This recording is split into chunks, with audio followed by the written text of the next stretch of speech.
No one lasted 1 month with the Millionaire CEO until she turned his life upside down. The storm outside mirrored the chaos inside her heart, as the rains hammered against the towering glass windows of Marlowe Industries, streaking down like tears unwilling to stop. At precisely 11:58 p.m., the office lights still burned bright on the top floor, where everyone said no one could survive more than a month under him.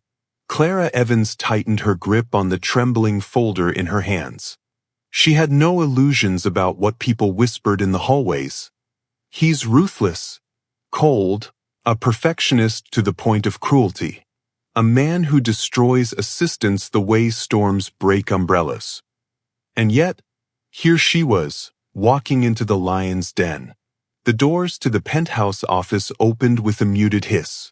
Behind a massive blackwood desk sat Alexander Marlowe, the untouchable Millionaire CEO. His reputation had been carved from fear and brilliance in equal measure. His suit was perfectly tailored, his dark eyes unreadable, and his silence more terrifying than shouting. But tonight, something felt different. Because Clara wasn't like the others who had run out of this office with tears streaking their faces, quitting before the ink on their contracts dried. She carried a secret fire, one born not of ambition but of desperation. Failure wasn't an option, for reasons no one in that skyscraper could ever understand. Alexander's gaze lifted, pinning her in place. He spoke only 2 words. "You're late." Her throat tightened. The air between them crackled, a silent war beginning with no warning shot. Clara drew a breath, her voice steady but her pulse racing. "Then I suppose I should make every second count," Clara respectfully responded. And in that instant, something in his expression flickered. For the first time in years, Alexander Marlowe didn't know whether he was staring at an enemy, a savior, or the one woman who might shatter his unshakable world. What do you think makes someone strong enough to walk into a room where everyone else has failed? Confidence, desperation, or something deeper?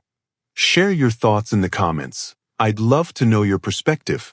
Welcome my wonderful family and friends. I trust everyone is doing just fine. Let me know in the comments where you're watching from. I pray my story brings you good tidings now and always. If you're hooked into this story, please remember to subscribe to this channel so you don't miss our stories because we have another incredible one coming up tomorrow. Before the skyscraper, before the storm, before the 2 words that made her pulse spike, "You're late," Clara Evans had been living a life of quiet unraveling. Her days had followed the same rhythm, waking up in her tiny studio apartment, pulling double shifts at a corner cafe, and returning home to bills that laughed at her exhaustion. The city had a way of swallowing people whole, and Clara had been clinging to the edges by her fingernails. But it wasn't just survival for herself. Every dollar she earned, every sleepless night she endured, was for her younger brother, Ethan. His illness had been an uninvited shadow, stealing his strength little by little. The medical bills had already sunk their claws deep into her life. She was barely holding the line between hope and despair. When the recruitment agency called with an opening for an executive assistant position at Marlowe Industries, Clara had almost laughed. No one applied for that job willingly. The salary was astronomical, the perks unmatched, but the turnover was legendary. Assistants fled within weeks, some even days. Rumor had it that Alexander Marlowe, the man himself, didn't just demand perfection. He demanded pieces of your soul. Still, desperation is a louder voice than fear. So she had put on her one decent blouse, tied back her hair, and marched into that gleaming glass tower determined to outlast the whispers. On the other side of the city, Alexander Marlowe's life couldn't have looked more different, yet it was just as hollow. At 34, he had built Marlowe Industries into a fortress of steel and numbers. Every deal he touched turned to gold. Every competitor who challenged him either bent or broke. The world called him a genius. His employees called him the Storm. But behind closed doors, Alexander lived in silence. His penthouse was sleek and soulless, filled with art he never looked at and rooms he never entered. His routines were flawless, his rules unbreakable. And though no one dared to say it aloud, the truth was obvious to those who observed closely enough. Alexander Marlowe trusted no one, let no one close, and loved nothing. That kind of control wasn't born from power, it was born from wounds.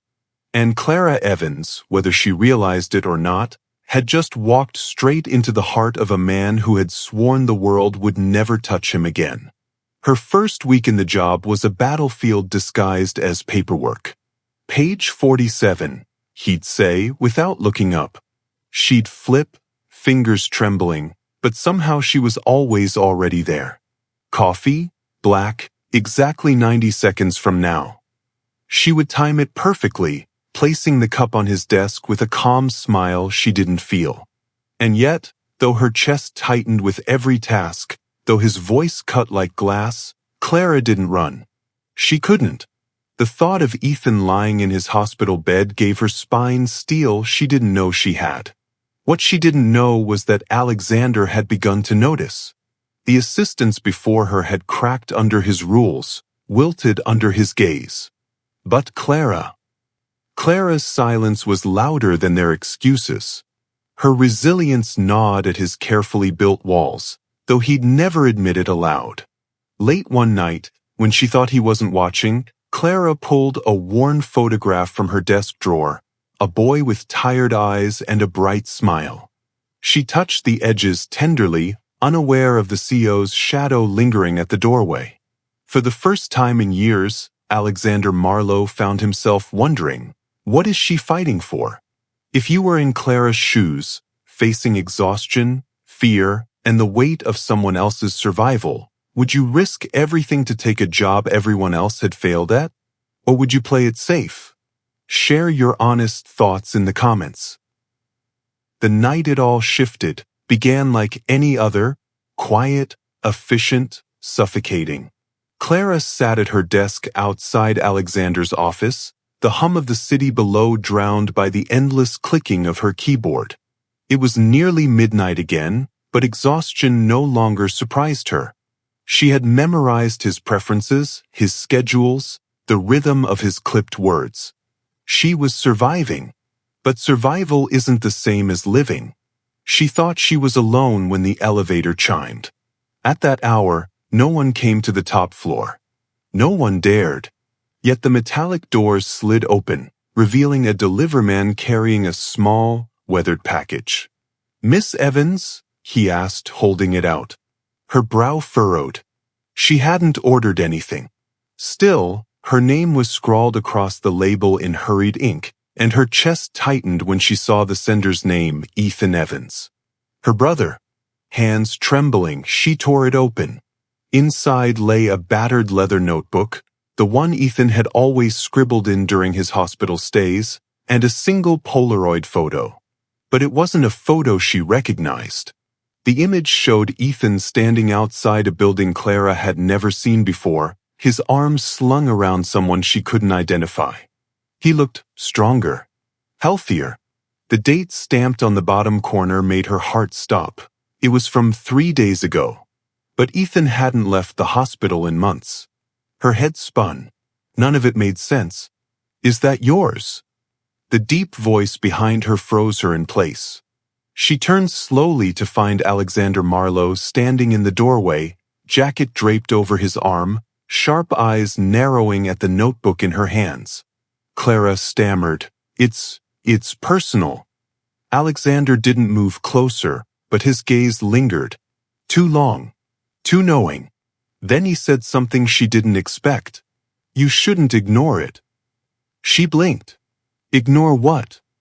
He looked at her like she was missing something obvious, like he'd already put together pieces she couldn't see. Then, with maddening calm, he added, "Messages don't arrive by accident."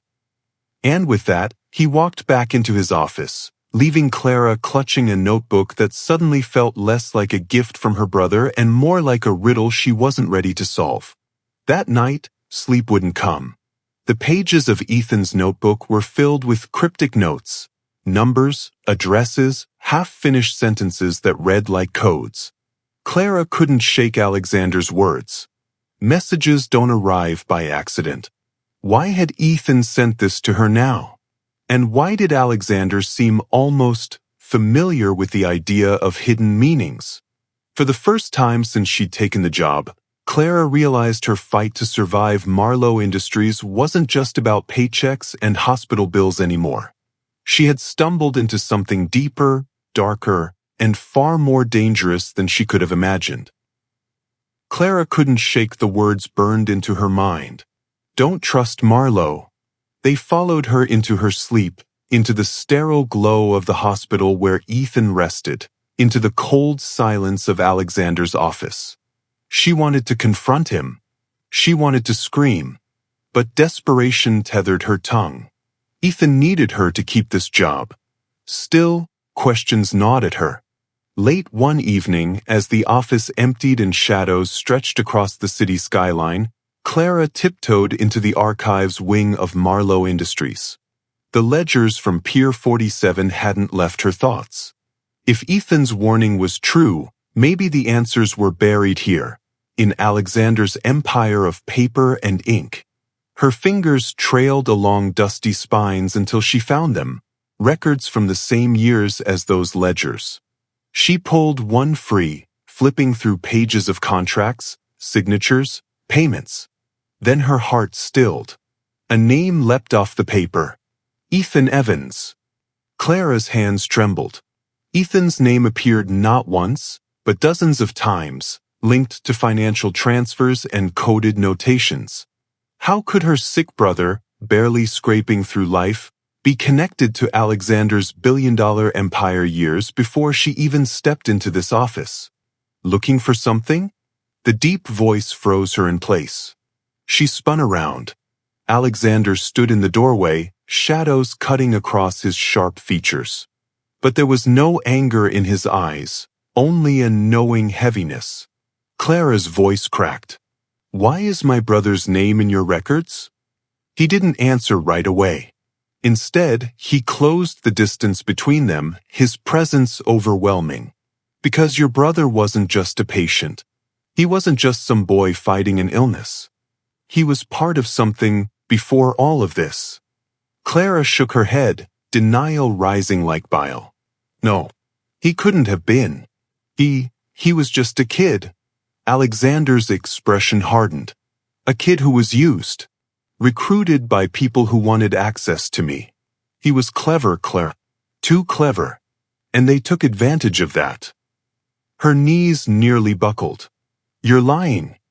But then Alexander reached into his desk drawer and pulled out a photograph. A younger Ethan, healthier, standing beside him, Alexander Marlowe, both of them staring at the camera with wary eyes. Clara's breath caught like glass in her throat. She staggered back, the room spinning. You knew him, she whispered. Alexander's voice dropped to a confession. He wasn't just your brother, Clara. He was my protégé. And he was keeping secrets from you. The ground beneath Clara's world shattered. Everything she thought she knew, her brother's innocence, Alexander's distance, the reason for the warnings, twisted into something darker, something unrecognizable. Her brother hadn't just sent her a message. He had sent her a test. And now, standing in the office of the man who held her survival in his palm, Clara realized she couldn't trust either of them. If you discovered your sibling had a secret past with the one person you swore to resist, would you demand the truth or walk away to protect yourself? Let me know in the comments. I'm curious where your loyalty would fall. Clara didn't remember how she left the office that night. The city blurred around her, headlights and neon lights streaking together as her mind screamed with Ethan's name. Her brother, her sweet, fragile Ethan, had been hiding something monumental. And Alexander had known all along. The two men who defined her world weren't strangers to one another. They were bound by a secret life Clara had never been allowed to see. By the time she reached her apartment, tears blurred her vision. She clutched Ethan's notebook to her chest as if it might explain everything if she only squeezed hard enough. But when she flipped through the pages, the words mocked her, cryptic codes, addresses, unfinished messages. And that one haunting warning, "Don't trust Marlowe." Her phone buzzed on the counter. It was the hospital. Clara's heart stopped. She raced across the city, lungs burning, praying it wasn't what she feared. When she burst into Ethan's room, she found him pale, weak, but awake. Relief tangled with anger as she dropped to her knees beside his bed. "Why, Ethan?" she whispered, tears spilling freely. "Why didn't you tell me? Why is your name in his records? Why does Marlowe, of all people, know you?" Ethan's lips parted, his voice barely a rasp. "Clara, I tried to protect you." Her chest caved. "Protect me from what?" But before he could answer, the machines beeped frantically, nurses rushing in, pulling her away as his body convulsed. Clara screamed his name, but she was shoved into the hallway, helpless, broken. Through the glass window, she watched the only family she had left slip further from her grasp. That night, Clara returned to her apartment with nothing but emptiness. She lit a single candle and pulled Ethan's last letter, the one he had hidden in the back of his notebook. She unfolded it with trembling hands, desperate for clarity. But the words only cut deeper. "If you're reading this, I failed. Marlowe isn't who you think he is. Don't trust him, Clara. Not even with your heart. Especially not with your heart." The flame licked at the edge of the paper, and before Clara realized, the letters slipped into the candle's glow. She didn't stop it. She just sat there, watching the fire devour the last pieces of her hope. She had nothing left. No answers. No allies. No future. Alexander had betrayed her. Ethan had lied to her. And Clara Evans was completely, terrifyingly alone. Clara sat hunched over her kitchen table, the notebook spread open beneath the flickering glow of her single lamp. The city outside slept, but her mind was alive with questions. The scribbles inside Ethan's worn leather journal weren't the doodles of a bored patient. They were patterns, strings of numbers, names she didn't recognize. And tucked between the pages, a slip of paper with a single address scrawled in hurried ink. She whispered the words aloud, "Pier 47. Her stomach tightened. Why would Ethan send her this? And how could he have gone anywhere near a pier when he could barely walk down the hospital hallway? The next morning, Clara carried the notebook to work. She didn't mean to. She told herself she'd leave it in her bag, that she wouldn't risk him seeing it. But the weight of it pressed against her side all day, like a secret too loud to hide. By mid-afternoon, Alexander noticed. He always noticed.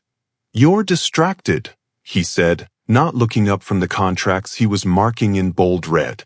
Clara stiffened. "I'm not."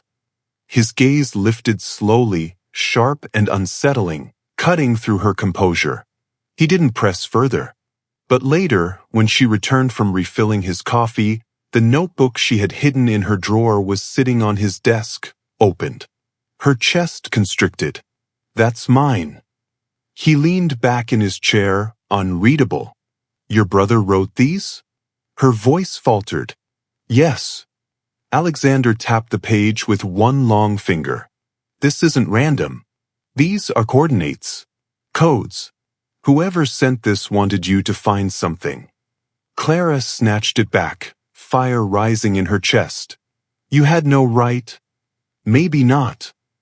His tone softened in a way that startled her. "But if you want answers, you're going to need help. And you're not the only one who knows how to read between the lines." That evening, Clara stood at Pier 47, the salty air stinging her cheeks. She had told herself she'd come alone. Yet somehow, Alexander was there too, his presence as commanding as the skyscraper he ruled. The pier was empty, except for a rusted storage container tucked at the far end. Clara's pulse raced as she pried it open. Inside, she found a stack of old ledgers, stamped with the Marlowe Industries insignia, but dated more than a decade ago. "Why would Ethan send me this?" she whispered, flipping through brittle pages filled with numbers and signatures. Alexander's jaw tightened, his eyes shadowed. "Because someone wanted him to." Clara turned to him, confusion and fear swirling together. "You know something, don't you?" His silence was louder than confession. For the first time, Clara saw a crack in his armor, not the ruthless, not the untouchable Storm, but a man haunted by ghosts she couldn't yet name. And deep down, she realized the deeper she dug, the more entangled she became in Alexander's past, whether she wanted to be or not. That night, alone in her apartment, Clara flipped to the last page of Ethan's notebook. There, written in his shaky hand, were 4 words that made her blood run cold. "Don't trust Marlowe." If you found a warning from your own family telling you not to trust the very person holding your fragile world together, what would you do? Walk away or confront them? Comment below. I want to hear your gut reactions.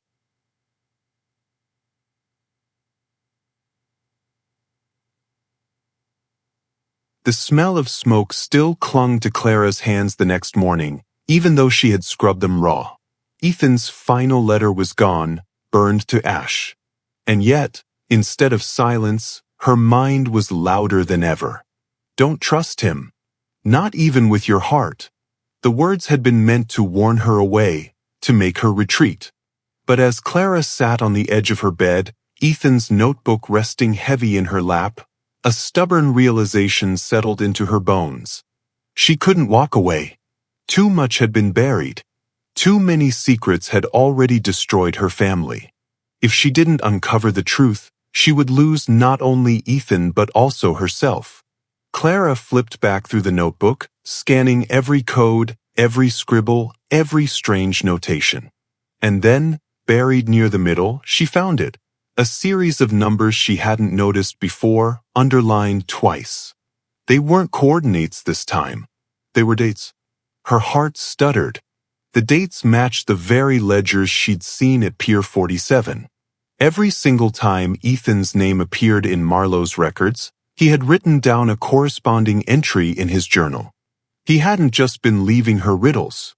He had been leaving her a map. That evening, Clara forced herself back into Marlowe Industries. The building loomed like a fortress, but for the first time, she wasn't trembling.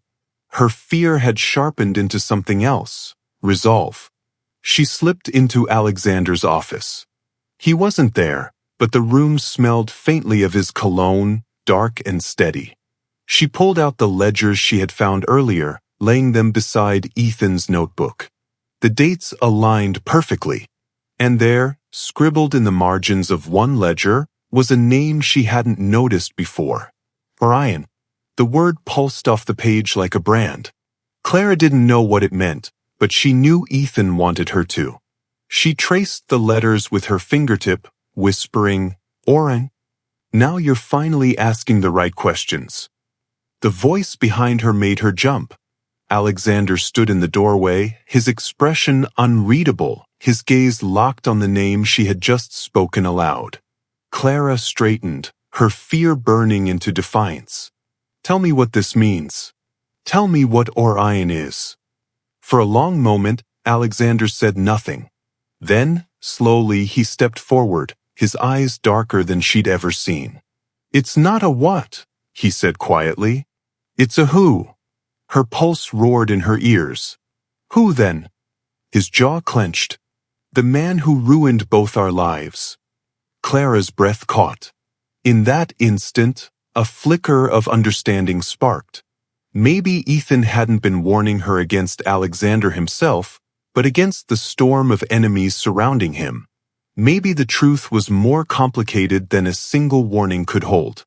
For the first time, Clara realized she wasn't powerless. She had the notebook, the ledgers, and a fire inside her that neither Alexander's walls nor Ethan's secrets could smother. She was ready to fight.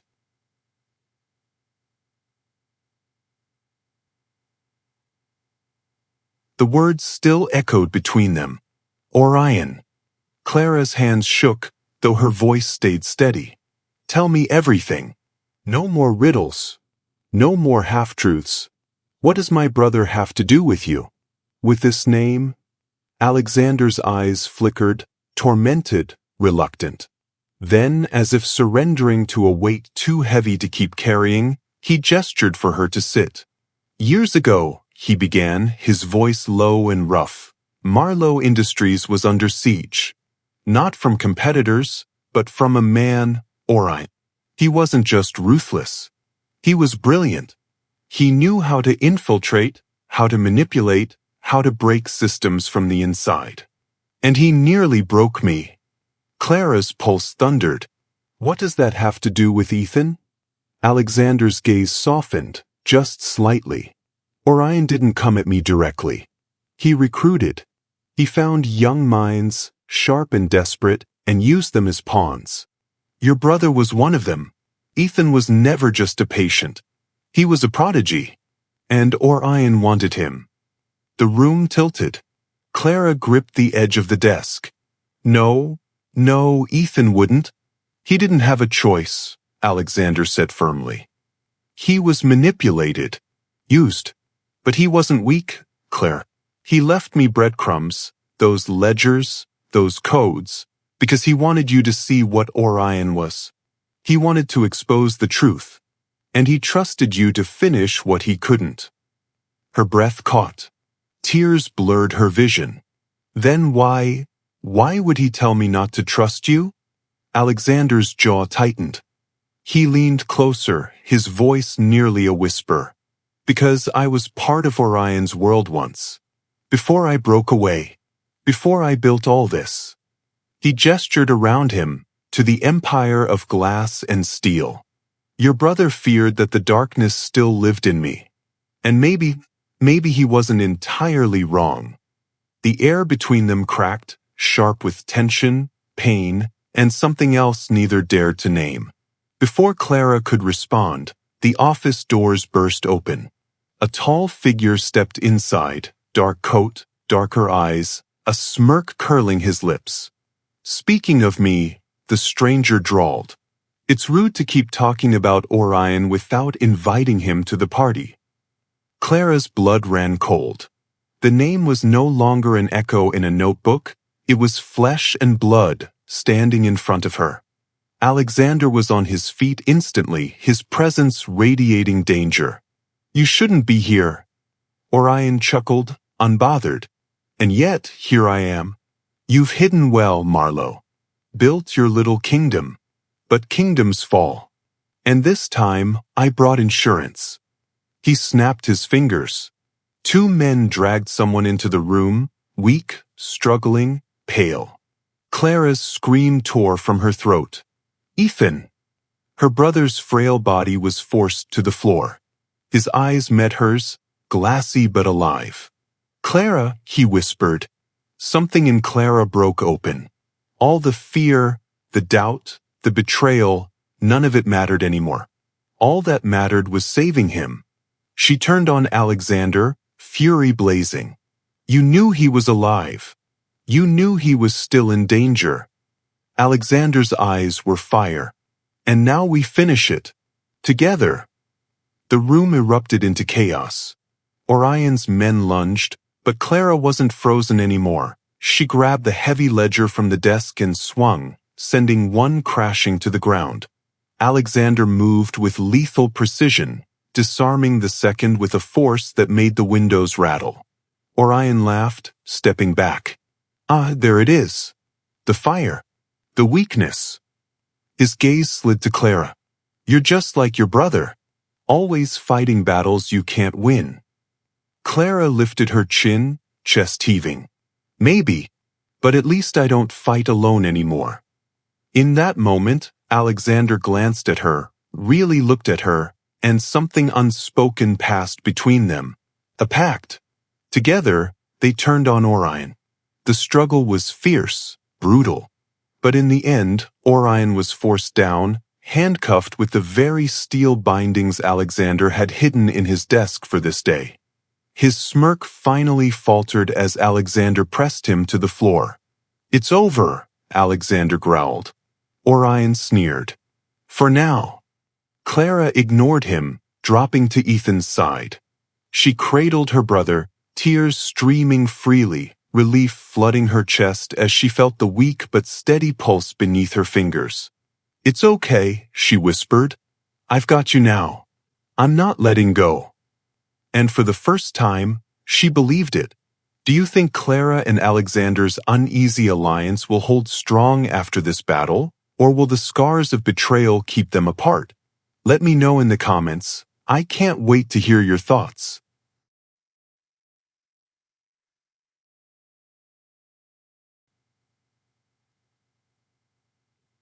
The police sirens faded into the night as Orion was dragged from the building in steel cuffs.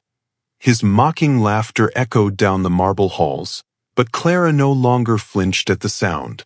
For the first time, Orion wasn't a ghost in the shadows or a name in a notebook. He was defeated, exposed. Clara sat in Alexander's office, her brother's frail hand clasped tightly in hers. Ethan was exhausted, but alive.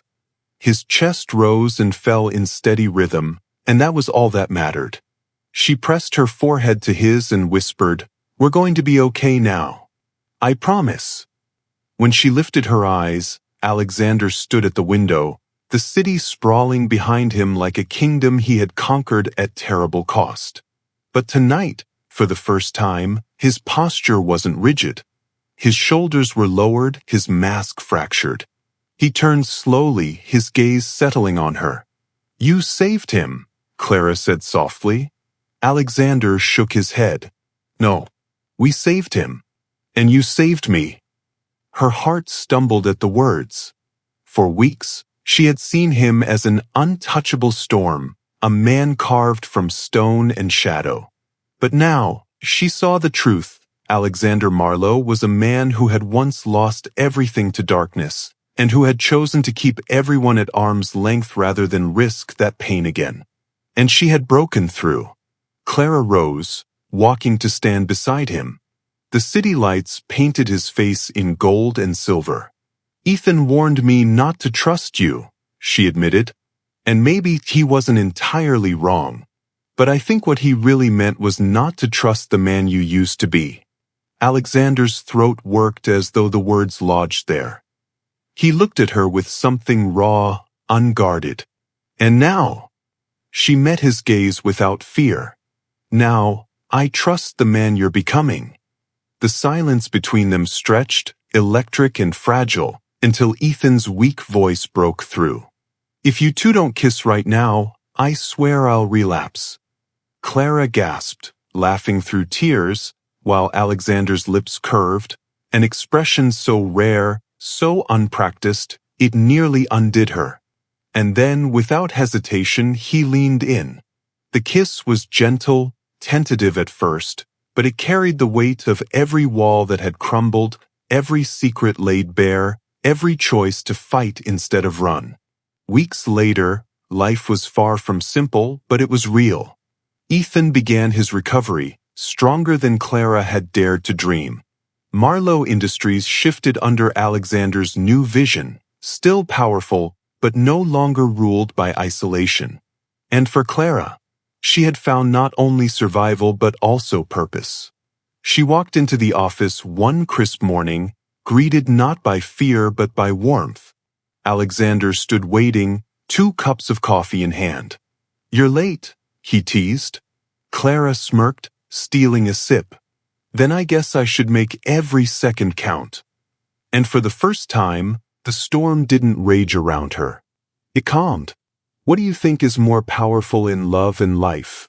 Trusting someone for who they are now, or forgiving who they used to be? Share your answer in the comments. I'd love to hear your wisdom.